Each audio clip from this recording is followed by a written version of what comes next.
Bien, muy bien. La clase pasada en el Museo de Arte Contemporáneo revisamos una de las cuestiones que más nos despierta la curiosidad, ¿no? Que es cómo se ha venido como desarrollando dinámicamente el arte en los últimos siglos. Y bueno, hay un elemento cultural muy importante, pues, que son los museos, que son los encargados de custodiar las artes, de estudiarlas, de cuidarlas, de encontrarles distintas lecturas. Y no solamente es un sitio de encuentro entre egos, ¿no? Donde el museo también hace cosas, o los buenos museos.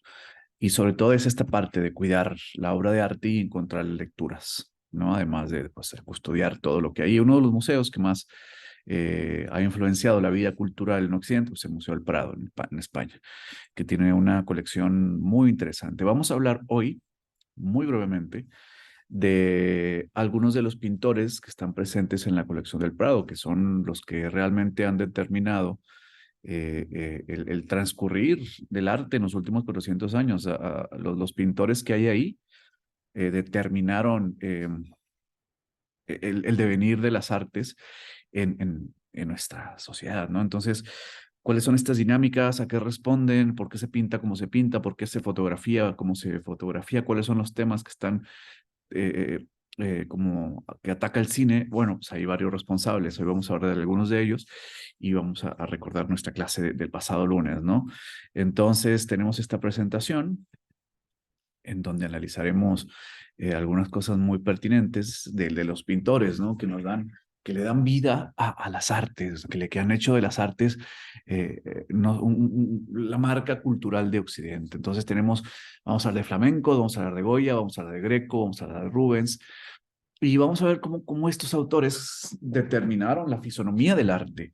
Es decir, nos dieron razones para comprender a profundidad aspectos inquietantes de la cultura, ¿no? Con todo el peso existencial, con todo el desarrollo también técnico que tuvieron las artes y qué dice de nuestra sociedad, que existe esta posibilidad de crear de esta manera, ¿no? De experimentar en las artes, de investigar en el dolor humano o en la gloria o en la redención o en la crítica social, que es una de las como sellos del arte occidental. Entonces, bueno, muchos de los autores que vamos a ver aquí, hasta Goya, pertenecen a una época en la que el arte pues tenía una relación muy marcada con el más allá, con lo metafísico, ¿no? Entonces, todos los autores que vamos a tocar al principio pues tienen esta necesidad de infinitizar el instante, ¿no? De hacerlo explotar.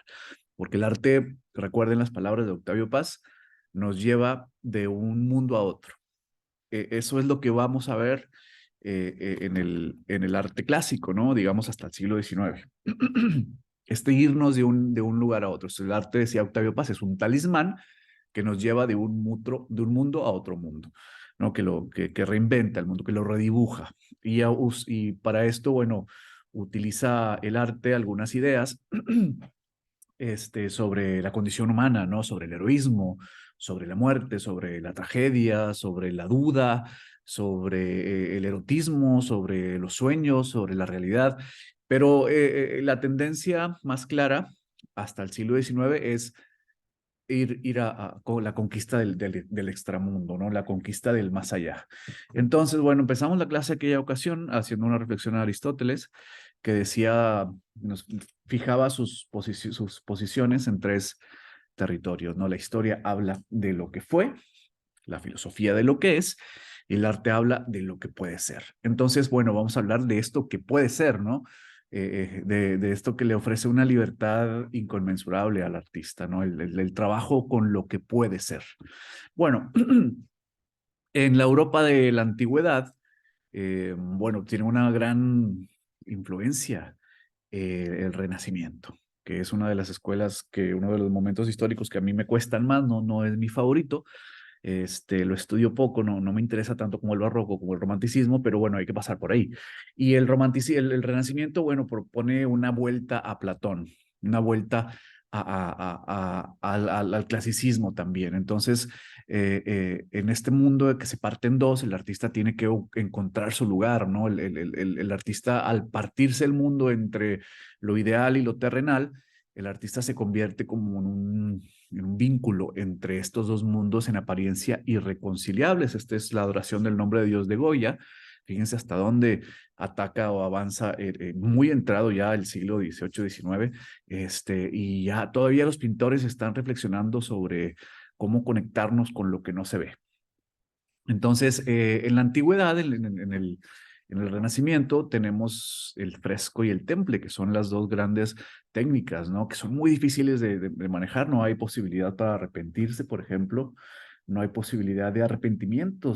Tiene que ser muy ágil y muy diestro el artista para trabajar estas técnicas y son muy planas y le ofrecen poca plasticidad tiene que ser muy bueno para darle esta movilidad como bien lo hizo el autor de la Capilla Sixtina, ¿no? Sin embargo, cuando empiezan a investigar en otras técnicas, viene del norte de Europa una forma de pintar al óleo. En las épocas del Renacimiento había una idealización de las figuras, ¿no? Había una hiperestética, ¿no? Todo tendía hacia una estética que hacía del mundo un mundo ideal, ¿no? Se tenía mucha hambre por lo ideal. Obviamente, la gente venía de pestes, de guerras y sabía que trabajar la armonía y había que refugiarse en la seguridad de las matemáticas. Cuando llegan los europeos del norte y empiezan a pintar al óleo, también descubren una fuerza distinta en la pintura, que es el realismo, ¿no? Ya no hay una tendencia a estetizar todo, sino a ser un poco más naturalistas. Entonces, pasamos de una revolución artística que rompe el ideal y que empieza a trabajar más con el realismo. Esto es también porque las clases sociales menos privilegiadas empiezan a conquistar su lugar en el mundo, ¿no? Empiezan el movimiento, esto, bueno, no es una clase de historia. Ustedes ya creo que deberían saber cómo se movió Europa en los siglos del XIV al XIX, donde hay revoluciones sociales. Y esto también se refleja en la pintura. Entonces, esas revoluciones sociales, económicas, generan nuevos agentes culturales, nuevos agentes estéticos que se van imprimiendo en la pintura de una manera sin pausa, pero muy efectiva, hasta luego llegar al realismo social, ¿no? Uno de los pintores que más influye en las colecciones del Prado es Tiziano, que es este autor italiano, que trabaja, por ejemplo, la idea de romper los bordes, de los contornos, trabaja también otro tipo de composiciones, trabaja también con ideas no tan idealizadas, perdón, con objetivos estéticos no tan idealizados, no todo mundo tiene que ser un gran modelo, trabaja con la carne humana más que se va depreciando, ¿no? Con algunos notas más realistas e incluye a clases sociales no privilegiadas en su obra. Esto después genera una influencia tremenda en todo el movimiento estético occidental, ¿no? Tiziano fue elegido para iniciar la colección de los Reyes Españoles. Luego todo esto dio origen al Museo del Prado. ¿Qué hace Tiziano? Bueno, pues se quiere desprender un poco del clasicismo y tiene el trazo más suelto, trabaja otros colores, inventa otras perspectivas e incluye a clases sociales eh, no privilegiadas en su obra, ¿no? Todo esto que estoy diciendo generó una influencia tremenda pues en los dos grandes, en Velázquez y en Goya. Este es como un iniciador, un revolucionario de las artes al que le debemos muchas cosas en Occidente. Eh, Como ven, aquí está todo Goya, aquí está todo Velázquez, aquí está todo, incluso partes de Zurbarán o de Murillo, ¿no? Sobre todo esta capacidad de unir lo sensual con lo divino. Ahí está Goya, ¿no? También Velázquez. Esta capacidad también de descontextualizar, como en estas figuras, ¿no? De usar la ausencia de contexto para hacer una reflexión más profunda sobre la persona, ¿no? Y el tratamiento de la mitología y de la religión. Y también la pintura de los reyes y los emperadores, ¿no? Entonces ya es un contexto muy rico. Sí se habla de gloria, pero también de dolor. Se integran a las clases populares, se reinventa la pintura, se reinventa la perspectiva y le da a las artes muchas posibilidades, ¿no? Empieza lentamente a desarraigarse de los poderosos y a explorar las clases sociales trabajadoras con mucho más cuidado. De aquí nos saltamos al Greco, que es uno de los autores predilectos pues de muchos en el siglo XX, ¿no? Un autor que nos lleva a lo contemporáneo porque hay un rompimiento de la figura humana muy especial, ¿no? Se le conoce como una transición entre el Renacimiento y el Barroco. Es decir, acomete ya temas barrocos que son de oscuridad, de pesadez, de dolor, de no idealización, pero todavía tiene algunos recuerdos muy poderosos del Renacimiento, ¿no? Su idea fue simple y poderosa: desarraigar la figura humana de su idealización, la elongaba, ¿no? Proponiendo que hay una lucha entre el cuerpo y el espíritu, y el espíritu tiende a elevarse a los cielos, a la perfección, mientras que la carne nos jala, ¿no? A la pesadez, las pasiones, los deseos. Entonces su obra es una tensión muy poderosa entre los dos mundos que se están peleando por la voluntad humana. Entonces, es un choque de mundos, es un encuentro entre voluntades, es un rompimiento muy poderoso con la realidad próxima para conquistar la realidad terrenal. Es un descreer de la belleza del Renacimiento, y sobre todo es explorar la figura para decir cosas espirituales a un nivel más impresionante, ¿no? Como ven, los personajes están debatiéndose entre el dolor y la gloria, entre el heroísmo y la carne, entre la rebelión espiritual y los dolores de la tierra. Entonces, ver al Greco es la posibilidad de la batalla, ¿no? De la batalla espiritual. Entonces, sus personajes son así. Parece decir que la vida es una continua lucha, ¿no? Y en esta continua lucha se nos exprime para que saquemos lo mejor, pero no le interesa llegar tan rápido al punto de la gloria, a él le interesa el punto del sacrificio, ¿no? Que nos demos cuenta que la tierra es una batalla entre espíritu y carne.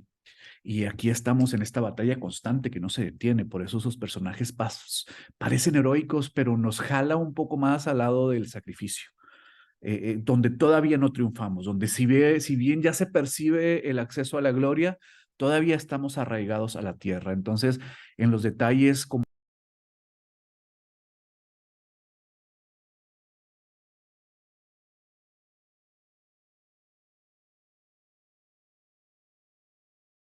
no sé dónde me quedé, pero creo que podemos retomar lo que estamos diciendo del Greco, en esta capacidad que tiene para hacer sentir al individuo la lucha tremenda entre el cuerpo y el espíritu, y eso es lo que quiere que sintamos, ¿no? Ese es como eh, su forma de estar en el mundo, porque la pintura también narra una forma de estar en el mundo, ¿no? Les decía que si elige figuras como San Pedro, es porque San Pedro es el que más se equivoca, el que tiene la riña más profunda entre carne y espíritu, o la pesadez de la cruz de Cristo, que aunque ya se percibe, que sabe que va a la gloria, todavía se encuentra en esta lucha, ¿no? El Greco ha influenciado en autores tan disímiles como Modigliani o Chagall, incluso en cineastas como Buñuel y Martin Scorsese. Entonces, el estar en el mundo quizá tenemos la posibilidad de ser heroicos, pero no vamos a llegar ahí si no somos rotos por la posibilidad de el sacrificio. Bien, bueno, pues muy bien, este es el Greco. Y tiene esta capacidad del Greco de llevarnos a realizaciones muy poderosas sobre la experiencia humana, sobre todo en el tema del sacrificio. Vamos a ver otros que tienen otras características, pero esta es la del Greco. Muy bien, uno de mis favoritos en la historia del mundo mundial, como dicen, es Pierre Paul Rubens, que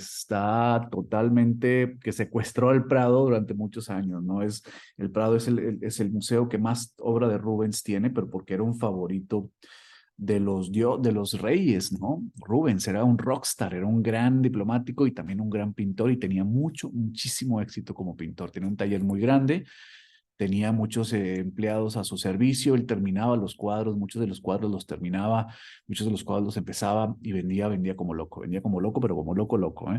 Y bueno, los reyes de España traían talento y no les importaba de dónde fuera, ellos querían que los grandes artistas trabajaran para ellos y les daban carta blanca, no la cerveza, sino es decir, que les daban una posibilidad de crear sin muchos, con mucho ánimo porque sabían que el autor les iba a proporcionar una, una fama y una gloria, ¿no? Entonces Rubens tiene otras características. Este es el juicio de París, cuando pues tiene que decidir y entregar la manzana de la discordia a estas tres diosas. Rubens es diferente al Greco a todas luces, también tiene un tema con la figura humana, pero Rubens es más vital, es más vitalista, ¿no? ¿Qué hace Rubens? Bueno, Rubens dice que la vida es una posibilidad de ser heroicos, ¿no? Hay un momento de decisión en donde tenemos por necesidad que ser heroicos y esto nos quita toda esta sensación de tener una vida plana. Llega un momento en que tienes que enfrentarte a un gran momento, ¿no? A un destino heroico. Entonces, sí, el momento en que Paris elige y se siente superior a los demás porque es el que va a decidir entre las diosas y capta ese momento y se siente pleno y se siente triunfante y se siente heroico.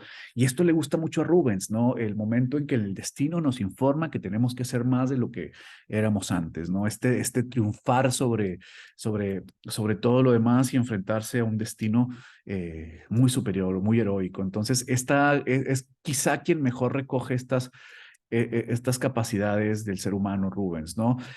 Rubens es una mezcla muy poderosa entre gloria, elevación, ligereza, color. Sus personajes, a pesar de esta materialidad tan potente que se demuestra en sus trazos, pueden ascender a pesar de esta pesadez. No le importa mucho el naturalismo, él lanza una expresión, un lenguaje propio, ¿no? Un lenguaje reconocible propio con el que se impone a sus competidores de la época. Y es muy sensual y es muy espiritual, pero muy, muy sensual y muy, muy espiritual. En su obra se nota una capacidad para entender el camino de la espiritualidad, pero para relanzar el deseo.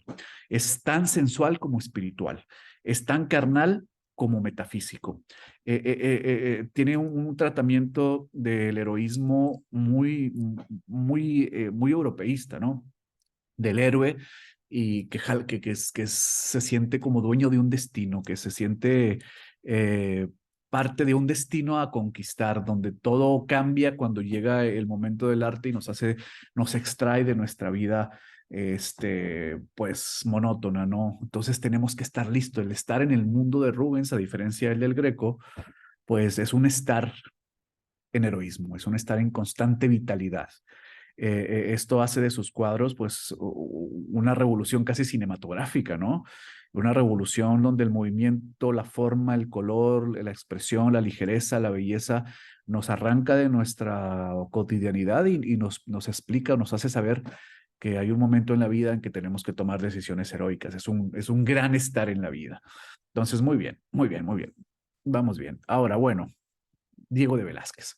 Es muy grande, es muy difícil hablar y resumir a Diego de Velázquez, pero es un renovador también de la pintura. Él vivía en un mundo bastante, bastante intenso, un mundo palaciego, donde hay mucho poder, muchas intrigas, mucha envidia, y se las manejó para ser durante 40 años el director de las colecciones reales y el pintor del rey. Velázquez es muy especial, tiene unos registros pictóricos muy altos, pero también es de los que más genera una reflexión social sobre la gente de calle. Acuérdense que este señor pinta al dueño del mundo y también pinta a la gente que está en la calle, haciendo una revolución social desde la estética, pues muy digno, ¿no? Él pinta dioses, emperadores y gente de calle, lo cual es una combinación muy extraña. Y vamos a ver, por ejemplo, si recordamos a Tiziano, pues recordarán que Tiziano descontextualiza y también Velázquez, pero fíjense, Velázquez descontextualiza a los bufones y trabajadores del rey, a los que trabajaban en la corte para hacer reír a los demás, a los sirvientes. Entonces, este se llama Pablo de Valladolid, este se llama Juan de Pareja, que era un esclavo, y este es el bufón Calabacillas, esta es la vieja friendo huevos, y estos son los campesinos con Baco. Entonces vean cómo las clases sociales empiezan a conquistar un lugar de privilegio en la estética y esto es un ensanchamiento del mundo, ¿no? Entonces al descontextualizar a estos tres, nos forza a ver a la persona. Y eso es muy bonito de decir y es muy bonito de practicar. La mirada se concentra en la belleza de los rasgos, en la dignidad de la cara, en la dulzura de la mirada, en la dignidad del cuerpo. Ya no, ya los descontextualiza, porque si los contextualizara en el palacio, veríamos un esclavo o un bufón o otro bufón. Entonces, al quitarles, al desarraigarlos de su contexto, nos permite ver a la persona y regocijarnos en la belleza de la persona que es tocada por la luz de Dios. Y por ejemplo, aquí los campesinos están a la misma altura que el Dios. Entonces ya son mensajes muy marcados que nos hacen darnos cuenta que el arte empieza a trabajar de una manera muy afirmada como ecualizador social. Claro que esto no se concreta históricamente, sino hasta siglos después, pero que exista alguien que te permite ver a las personas de calle que en apariencia son los que fueron vencidos por la economía, por la estética y por la historia, y que alguien lo reivindique y que sea alguien, sea nada menos que Diego de Velázquez, bueno, pues esto sería un gran corrector social en ciudades tan discriminativas como Monterrey, como Santiago de Chile, ¿no? Donde hay mucha discriminación, como la frontera americana. Entonces, ver el mundo como Velázquez. Muy bien, y terminamos, porque esto iba a ser un resumen o una clase de Goya. Bueno, pues es imposible también hablar de Goya en tan poco tiempo, pero no me importa nada. ¿Qué quiero decirles? Que Goya es el gran renovador de las artes. Él recoge las oscuridades del barroco, él recoge la violencia del neoclasicismo, él recoge el gozo del rococó y los consuma. Y al mismo tiempo abre posibilidades estéticas al romper la figura humana, al implicar el yo en su pintura, abre posibilidades estéticas para el surrealismo, para el expresionismo, para el simbolismo. Entonces Goya pues es aquel que nos dice que el mundo es una revolución y que podemos ser protagonistas de esta revolución. Es un eje entre movimientos artísticos. Es una obra rompedora, una obra inquieta, una obra incómoda, una obra que sabe que vive en una sociedad horrenda y tiene que responderle. No es una obra que se recoge en la ensoñación, sino que le responde a su momento de crisis, ¿no? Tiene momentos muy variados, Goya en sus obras. Y como les dije, implica el yo en su pintura de una manera ya muy brutal. En este momento ya se cerró el extramundo, ya fracasó la iglesia, ya fracasó la fe y nos deja ante un panorama bien desolador. Todavía no se consolida el poder del Estado y Goya vive en un mundo de continua crisis. Aún así, es capaz de condensar la tradición y relanzarla. Pues aquí está Tiziano y aquí está Goya, ¿no? Pero por ejemplo, estas son pinturas rococó, pero no es un rococó clásico en donde se habla de las veleidades del mundo contemporáneo, ni del amor, ni del sexo. Aquí son rococó que habla de revoluciones sociales, lo cual es muy especial. Si no sabe qué es el rococó, pregúntenme en clase y lo revisamos. Y bueno, tenemos, por ejemplo, estos grabados como los desastres de la guerra y los caprichos y las pinturas negras, en donde ya definitivamente hace una revolución desde el interior.